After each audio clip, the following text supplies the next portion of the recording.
Welcome to the Bo Benson Show. If you like conspiracy theories, you like what's going on in the government, you like to learn about secret societies, you like to learn about Jehovah's Witnesses, this is the perfect channel for you. Please subscribe and make a comment.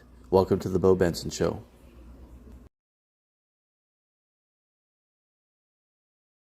I'm going to show you an interaction with Homeland Security so you guys can understand what's going on at our borders, especially here in Arizona, where I know exactly what is going on. So I want to explain to you why these issues are so important, because you got to remember, as evil and nasty as Watchtower is, the people coming across that border make them look like nothing. And those kids deserve a voice, just like I didn't get. See, it's up to me and you to help those people. And the best way we can help them is by stopping that border so they're not trafficking those children. Most of these kids that come across this border will never make it to a family member and are going to be put into slavery. That's the reality of it. That's the truth of it. But these people want to lie to you about what is going on. And I'm going to show you guys exactly what they tell you on the media, and then what happens in the court is completely different.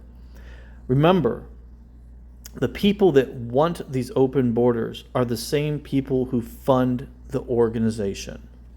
Gentleman yields. I now recognize Ms. Green for 5 minutes. Thank you, Mr. Chairman. Mr.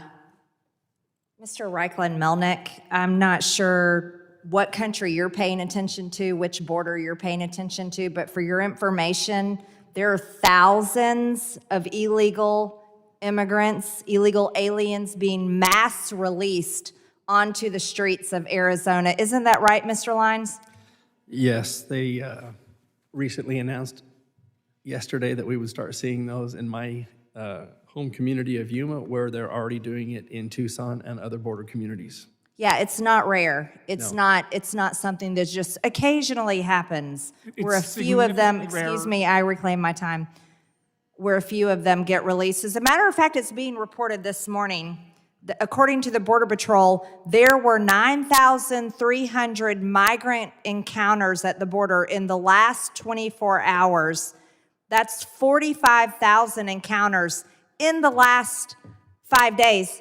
Mr. Borelli, can New York take on just another 45,000 more illegal aliens?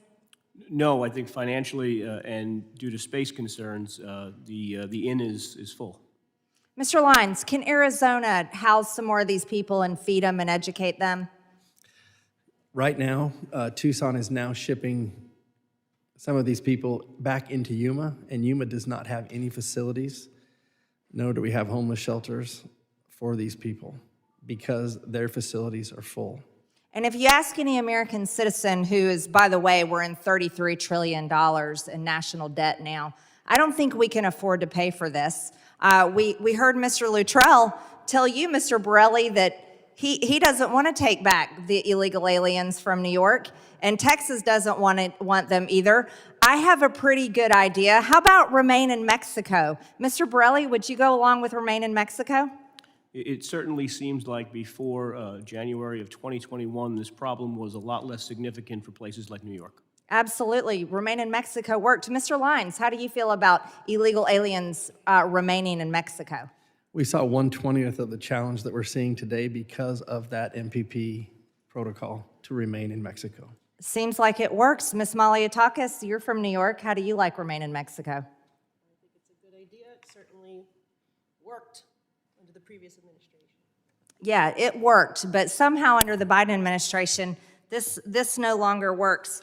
Mr. Reichlin-Melnick, last year on April 6, 2022, you tweeted that you were at the border last week with your 97-year-old grandfather, which is really nice. It's nice to be able to spend time with your grandfather. Should be watching today. You said it was a lovely day out. You said you did some bird watching, drove through the mountains, and had a great afternoon. You said there was no tragedy, no invasion, just normal life, and that border communities are some of the safest in the country.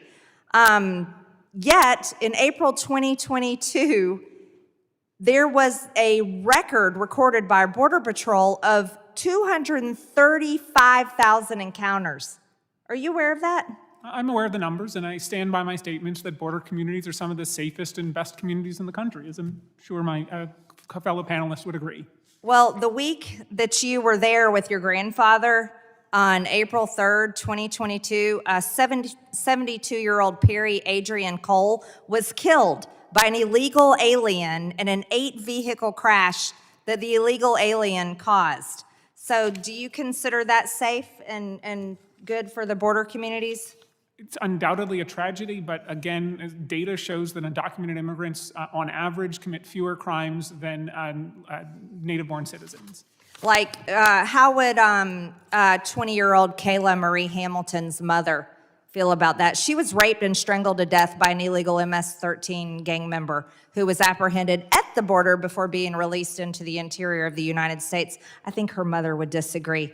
I think you should also understand that in the year of 2020, the U.S. Border Patrol criminal non-citizen arrest was all the way down to 438. That's from in 2016 when Obama was president, from 12,842. I'd inform you today that we are over 12,000 again under the Biden administration. Again, that's Border Patrol criminal non-citizen arrest. Mr. Lyons, are border communities safe, lovely places with no crime and good for families and communities? We've had 106 different countries cross into Yuma community, with 17 being from special interest countries where they've apprehended multiple criminal elements coming across the border. Should Arizona pay for that? Absolutely not. Mr. Borelli, should New York pay for this? No, ma'am. Thank you. I yield back. Imagine all these poor kids all around the world coming through that border, being captured and being sold to elders all around the country. Think about how many disgusting, perverted elders who are abusing these children that you don't even know about and no one's going to know about.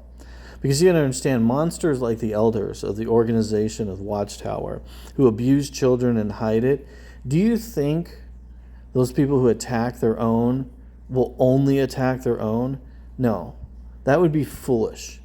They will attack any victim they can get their hands on. They don't care. That's why they're elders, and that's why they're part of the organization. And they're monsters. And these people who behave this way and hide these things and behave this way are part of what we call the swamp. They're part of the New World Order.